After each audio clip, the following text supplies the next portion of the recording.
চলো বাচ্চারা বাড়ির কাজ বের করো। ভাইয়া আপনার হাতে এই দড়িটা বেঁধে নিন না। আরে এটা কি করতেছিস তুই? আমি তোর ছাড় হই ভাই না।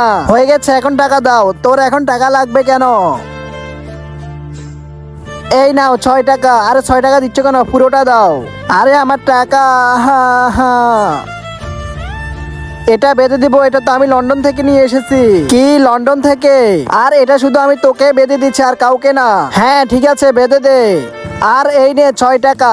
আরে শুধু 6 টাকা? এটার দাম তো 5,000। কম তো কম 500 টাকা তো দে। এই নে। আরে এই 6 টাকা দিয়ে আর কি করবি?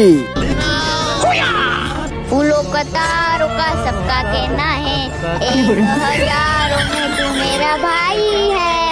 এই রাখিটা তো লন্ডন থেকে আনা হয়েছে, আর শুধু তোর জন্য এটা। কি এটা লন্ডন থেকে আনা হয়েছে? হ্যাঁ এটা লন্ডন থেকে এনেছি, এবার টাকা দে। আরে শুধু 6 টাকা দিচ্ছি, সেটা লন্ডন থেকে এনেছি। লন্ডন, পুরো টাকা দে। তার আগে তুমি দুধ খেতে ভালোবাসো নাকি মদ খেতে ভালোবাসো? যদি দুধ খেতে ভালোবাসো তাহলে ভিডিওতে লাইক করে চ্যানেলটিকে সাবস্ক্রাইব করে দিবে।